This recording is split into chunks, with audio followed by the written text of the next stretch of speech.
Hi everyone, I'm Tom, and today I'm going to be showing you how to play Ahau, Rulers of Yucatán, where you'll take on the role of a Mayan royal family striving to expand the borders of your kingdom by gaining influence over the various cities of the Yucatan Peninsula, constructing your pyramid temple, winning military conflicts, or receiving the favours of the gods. Gain the most fame to be crowned Kuhul Ahau, who unites the lands and brings lasting peace and prosperity. So first of all, we should see how we got to this point. Setup. First of all, put the board in the middle of the table. The board's got two sides based on the number of players, so look at the player count in the top left corner and find yours. I'm going to be setting up for a 2-player game here, so I've got it on the 2 or 3 player side. Shuffle up the city tiles and put them randomly on their spaces on the board. Get the circular production site tiles, shuffle them up and place them randomly on the circular spaces in between each of the cities. In a 2 or 3 player game, you'll have one production site left over. That goes on the first space of the calendar track. Find the 5 starting pyramid tiles that have all got this symbol in the corner. They also have a slightly different back to the rest. Set these aside, we'll use those in a bit. And if you're playing with less than 5 players, then you can take all of the 5-player tiles out of the game. These also have a slightly different back. They've got like a turquoisey back. Then grab the cloth bag and all of the other tiles, put them in and jumble them up. Now we've filled up the bag, we need to draw 2 pyramid tiles from it for each region on the board in the square spaces. Next, it's the building tiles. If you are playing with fewer than 5 players, remove any that have got the 5-player symbol in the corner. Then shuffle up all the others and fill the 1 and 2 spaces with a building tile each. This slot stays empty at the start of the game, and then just put the stack over to the right. And then place a building tile face up in each region of the game board. In a 2 or 3 player game, there are 5 regions. In a 4 or 5 player game, there are 6 regions. Assemble your 3D temples. You've got bases with slots, and then the temples fold together and slot in. And then shuffle up all the god scoring tiles, and 1 goes in each temple's slot. So if you're playing with the 3D temples, it'll look like this. On the other side of the bases, there's also a printed temple with a space for the scoring tile on top. So you can have them flat like that, which I'm just going to do because it's a bird's eye view. So after all 5 temples are set up with a god scoring tile, you'll have 2 left over. They can go back in the box. Place the cartoon marker on the top space of the track. See, it's got 1, 2, and 3 dots. Put it on the top space. Place the 100 and 200 markers next to the 0 of the fame track. Find the 6 roll cards, shuffle them up, and make a deck that's equal to the number of players plus 1. So I'm setting up for a 2-player game. I'm going to need 3 cards to make a deck from. The rest can go back in the box without looking at them. Put all the resource tokens in a general supply near the game board, and then each player gets their components. They get a player board of their colour. You can decide whether you want to play on the day or night side. For your first game, it's recommended you use the day side. You get a ruler standee, of course usually on a stand, but for bird's eye purposes, we'll line them down. 7 player markers, 12 workers, and 6 region cards. Each player gets a weapon tile and places it with the +5 face down at the bottom of their weapon track. And each player puts a marker on the 0 space of the fame track. Choose a starting player, so we're going to say red, and they put one of their markers at the bottom of the might track. Everyone else then, in clockwise order, puts their marker on top, so the starting players will be on the bottom of the stack. Lay out the 5 gameplay summary cards and put a starting pyramid tile on each one of them. And starting with the first player, everyone's going to choose one, take the gameplay summary and put the tile in their reserve, and the bottom of the card tells you the resources that you'll start with. All the summaries and tiles that were not chosen can go back in the box and ready to play the game. Now let's look at how to play. There are different rule sets you can use. There is a family variant that will make the game simpler, and there is also a solo mode. I'm just talking about the standard rules though. The game takes place over a number of cartoons.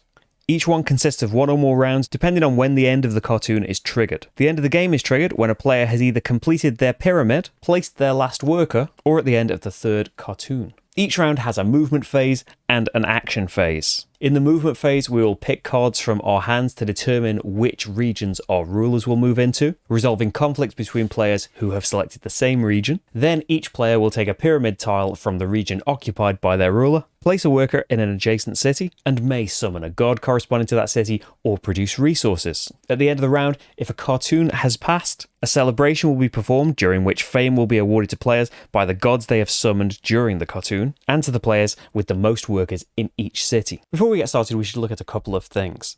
In the game, there are different regions, these big sections surrounded by lines.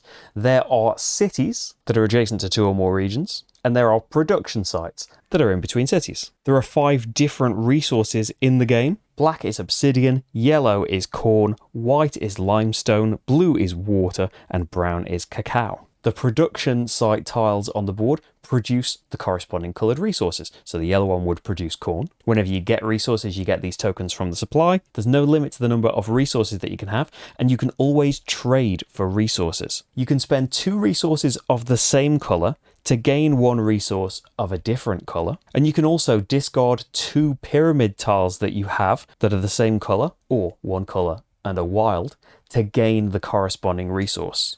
So discarding 2 yellow pyramid tiles would also get me a corn. So first of all, let's look at the movement phase. The movement phase has 3 steps in order. First of all, we'll select regions, then resolve conflicts, and then take a pyramid tile. To select regions, players simultaneously select 2 cards from their hand. At the start of the game, you will have 6 region cards. 1 card is going to go face down to the left of your player board. This shows which region you would like your ruler to move into, and the other card will be placed on the right of your board, and that is going to be the military strength you will have should any conflicts arise. In a 2 or 3 player game, there are only 5 regions on the board, so the number 6 card is only ever used for military conflicts. Once everyone has placed their 2 cards, we reveal them simultaneously and place the rulers into the corresponding regions. Then we resolve conflicts. We've both chosen region 3, so there's going to be one. If everyone at this point is in a different region, there are no conflicts to resolve and you can skip this step. If there's more than 1 conflict on the board, you resolve them in region number order, from lowest to highest. To resolve the conflict, we work out our military strength. This is determined by the card we played to the right-hand side of the board, so I would have 5, plus the number that you've reached on your weapon track. Start of the game, that's going to be 0. So I have 5 strength, Marty over here only has 1. The player with the highest strength wins the conflict, and all other players lose. The winner of the conflict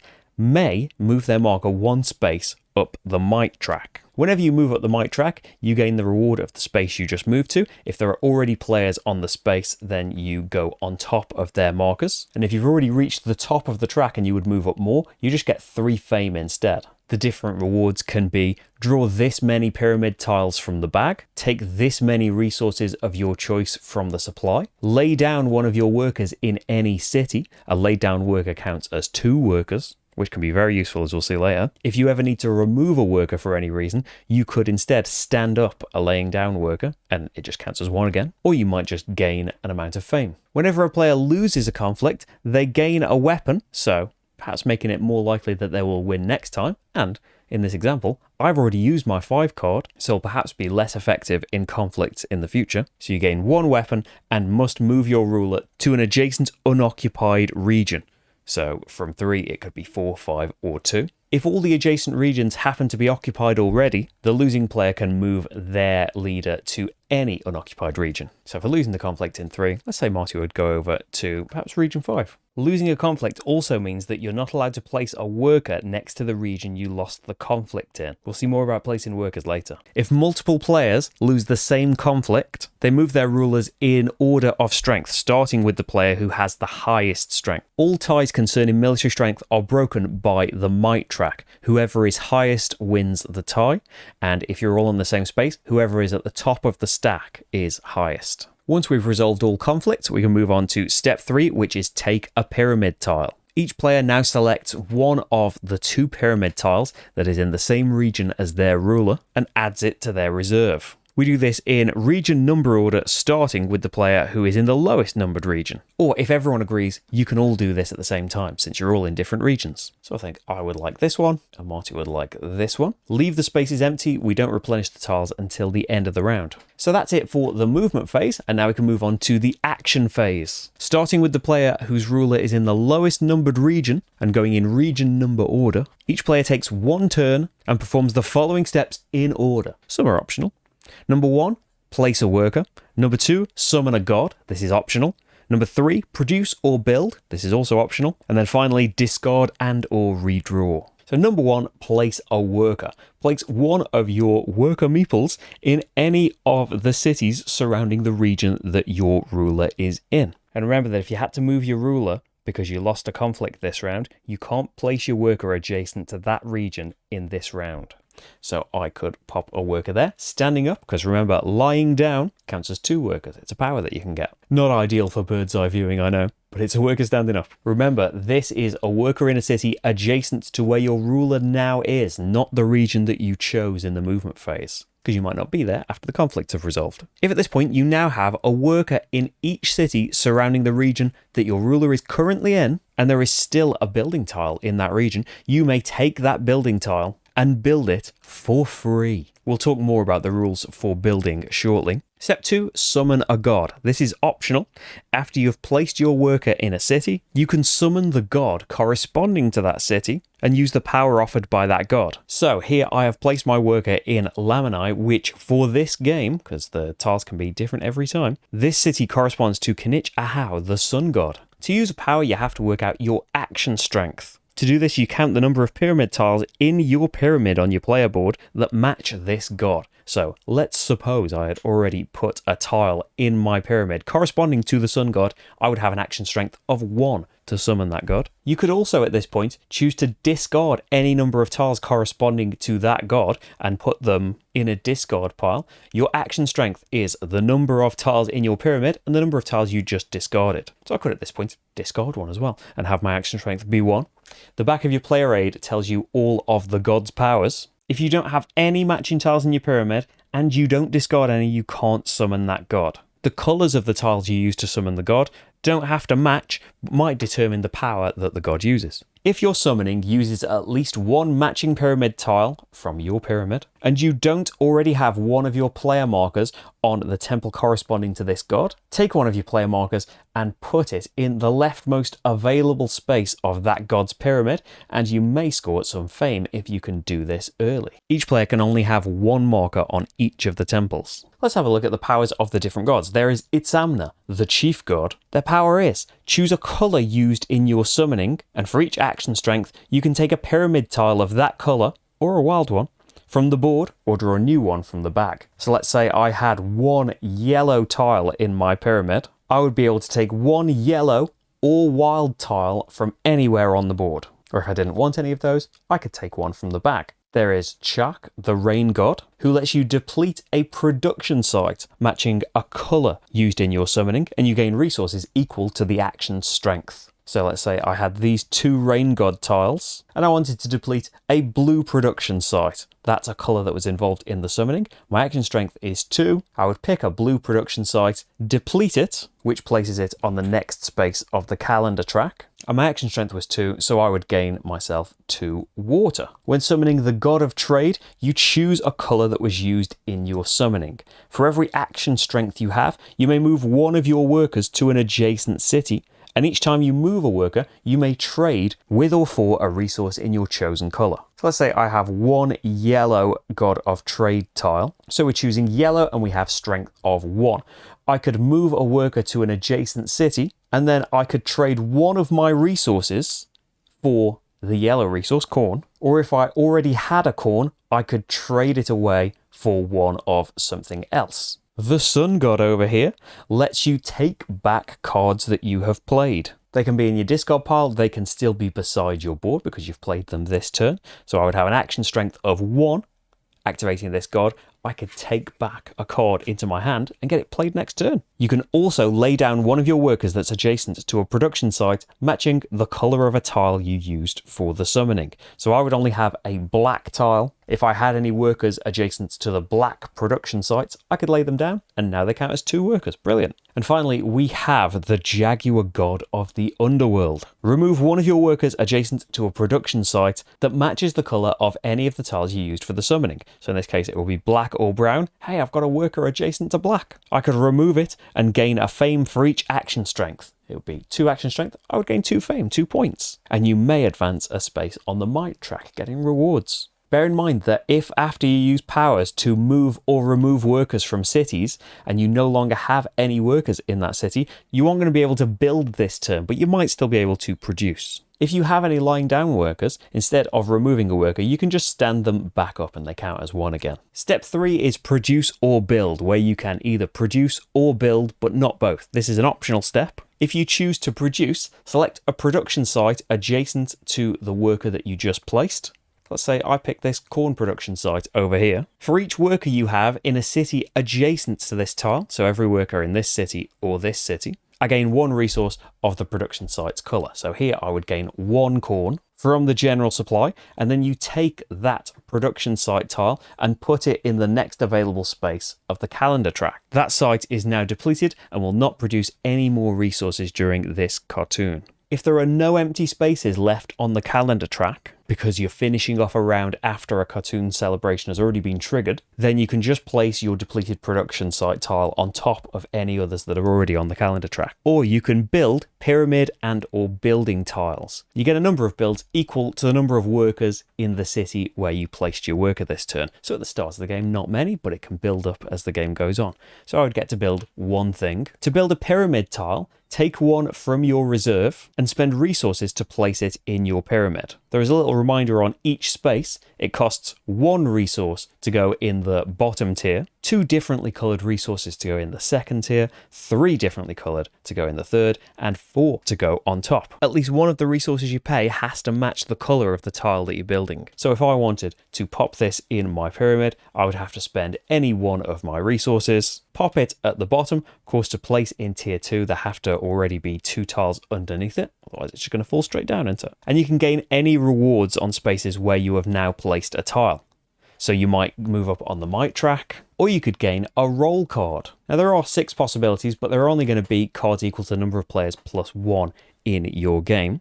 You grab one of these and you play it like any other card, but as well as giving you a number to play, it gives you a special ability for the round that you play it in. Each player can only ever have 1 roll card, and you can gain it on the pyramid track or the building track. And just quickly going through the abilities, number 1 is the Master Builder and gives you a 1 resource discount on the first 2 builds that you do in the round that you played the card. The High Priestess lets you summon any god this round, not just the one in the city where you put your worker, and you get +1 action strength when you summon. Number 3 is the Dancer. You can choose to skip the produce or build step and summon a god again. If you already summoned a god in the summon god phase, then it has to be a different one. Number 4 is the Merchant. If you choose to produce this round, you can deplete a production site anywhere on the board, not just adjacent to the worker that you placed. And you gain resources as normal based on your adjacent workers, but you also get 2 additional resources of your choice. Number 5 is the War Captain. After everyone reveals their cards in the movement phase, you can move your ruler from the region that you picked to any adjacent region, whether it was occupied or not. So you could be avoiding conflicts, you could choose to create more. So if you know you're strong and you want to move up the might track more, or perhaps to try and move yourself to a region that you don't have the card for at the moment. And number 6 is the Queen. Once this round, you can spend 1 resource from your reserve to lay down 1 of your workers in any city. Remember, laid down workers count as 2 workers. And anytime you need to remove a worker, you could just stand a laid down worker back up. Back to the pyramid tiles. You also gain adjacency bonuses. So as you build up your pyramid, you'll gain a fame for every adjacent tile that has the same colour, and a fame for every adjacent tile that has the same symbol. So if my pyramid already looked like this and I built this tile in there, I would get 2 fame because there are 2 adjacent tiles with the same symbol. If you're placing a wild tile, like your starting one, that's got all of the colours depicted, take one of the resources that you spent to place the tile and put that resource on the tile. The tile now counts as that colour for the rest of the game. There are also building tiles. To build one of these, choose one that is in the available offer, spend the resources shown at the top of the tile, and place it on the leftmost empty space of your building track. If you pick the tile from the leftmost space, you can get a 1 resource discount on it. If it's from the middle space, you also get a fame. If it's from the rightmost space, you instead get 2 fame. So I have just about the right resources to spend on this building tile. When you place it, you gain the rewards of the space that you are now covering up. So this is place 1 of your player markers on the leftmost space of a temple where you don't already have a marker. That's gain a roll card as we've seen. That's gain a weapon, move up your weapon track. That is draw a pyramid tile from the bag and add it to your reserve, and that's gain 7 fame. There is a list in the rulebook covering what all of the building tiles do, but this one in particular is the Royal Palace. This overrides the normal tie breaks in conflicts. You win all of the ties you're involved in for conflicts and when we score cities in a cartoon celebration that we'll see very soon. You can have a maximum of 5 buildings. If you've already got 5 and you want to build another, you can take one of your buildings and put it back in the box, spend the resources to build the new one, but you don't get the reward that you're covering up again. And step 4 is discard and or redraw. Discard any remaining cards that you played this round into a personal discard pile. The discarded cards are considered open information, and if you have fewer than 2 cards left in your hand at this point, or in a 2 or 3 player game, you only have 2 cards and they're both the number 6. You can redraw all of your discarded cards back into your hand. When everyone has completed the action phase, the round ends. Replenish the pyramid tiles on the board by drawing from the bag. Discard the building tile in the leftmost slot, if any, and then slide all the others along and draw new ones from the stack. If a cartoon celebration has been triggered, we would now move on to that. If not, you start a new round with the movement phase. If the bag of pyramid tiles ever becomes empty, put any discarded tiles back in the bag, shuffle them up, and then draw from there. If there's still empty spaces on the board at this point, the player or players with the most pyramid tiles left in their reserve have to discard tiles back into the bag until there are enough to replenish all of those empty spaces on the board. If there aren't enough building tiles to fill the remaining slots, you shuffle up any discarded building tiles into a new stack and keep drawing. If there aren't enough discarded ones to fill all 3 slots, leave the remaining offer slots empty. The end of a cartoon. A cartoon celebration is triggered when a production site tile is placed on the last space of the calendar track, the one corresponding to the number of players in the game. So I've got a 2-player game set up here. This will trigger the end of the cartoon. When this happens, we finish the current round as normal, and then a celebration will take place. In the celebration, first of all, we score each temple in turn. Everyone with a player marker at that temple will earn fame based on the scoring tile of that temple. Each temple awards fame based on the performance of the player who has the highest value in that area. Let's have a look at the first tile. This scoring tile tells us that we get a fame for every 2 steps moved on the might track, and we are both there. The order of our markers does not matter. So Green's only managed to get to 2. They would get 1 fame for this. But I'm in the lead. I have 6 might, so that translates to 3 fame. Because we both have markers there, we both get fame based on my performance. So we would both get 3 fame. So it's worth getting your markers there, even if you're not great at that category, especially if someone else is doing a lot better than you at that category. This is 1 fame for each city of a different god occupied by at least 1 worker. Again, I'm leading this. I am on cities of 4 of the different gods, but both of our markers are there. We would both get 4 fame. This is a fame for each tile in your pyramid with a different symbol on it. Only my marker's there, but we still evaluate all of the players. I have 3 different symbols. Green has 2 different, so I would get 3 fame for that. Green is not in that temple, and so gets nothing. The other tiles are a fame for each different colour of resource in your personal supply, a fame for every temple they scored this cartoon, including this one, and the 2 that weren't set up in this particular game are a fame for every building tile built on the player board, and a fame for each different colour of pyramid tile in their personal supply, so not built into the pyramid yet. Once we've scored all of the temples, we evaluate the cities. For every city in the game, award 2 fame to the player who has the most workers in that city. If there is a tie, all tied players get 1 fame. So we have 2 cities where there's no conflict at all. We would get 4 fame each for those. This city over here, green has 2, red has 1. Green would get the 2 fame for it. Over here we're tied, so we'd normally get 1 each, unless of course you've got the Royal Palace, which breaks ties in your favour, so red would get the 2 fame for that city. At this point, if a player has completed their pyramid, it's full of tiles, or they've placed their last worker, or this was the 3rd cartoon, so the marker is already on the bottom space, the game ends. Otherwise, we advance the cartoon marker by moving it to the next space on the track, take all the production site tiles from the calendar, shuffle them up, and place them on every empty space out on the board. And remember, in a 2 to 3 player game, there is always going to be 1 left over that ends up on the first space of the track. The player markers from the temples are returned to their respective players, so you've got to get them back out there if you want to score again. And then we start a new round with the movement phase. The end of the game. So it's triggered if someone has completed their pyramid by filling it with tiles, if someone has placed all of their workers out on the board, or if 3 celebrations have been triggered. If it's been triggered by someone completing their pyramid or placing all of their workers, we finish the current round as normal and perform a cartoon celebration. after which the game ends. If we're ending the game because we've already had 3 celebrations, the game ends immediately. We don't perform a 4th. The player with the most fame wins the game and is crowned Kahul Ahau. In case of a tie, the tied player with the most pyramid and or building tiles on their player board wins. If there is still a tie at this point, all players share the victory. There is also a shadow player variant that you can play with to tighten things up and increase the amount of conflicts that will happen, especially in a game with fewer players. And there is also a solo mode that you can play where you play against King Pakal, taking on a personality of one of the roles in the game. That card is shuffled into their deck, and they will play 2 cards from this deck every turn to determine their region and strength. And when they need to make a choice, like which region to move into, which pyramid tile to take, which god to summon, they will use the hierarchy based on the current personality that they are playing for this game. So there we go. That is a look at how to play Ahau, Rulers of Yucatán. I hope this video has given you a good idea of how to get started. I hope you enjoy playing. If you have any questions, just let me know in the comments below and I'll try my best to get them answered. But for now, thank you very much for watching and I'll see you for the next game. Bye everyone.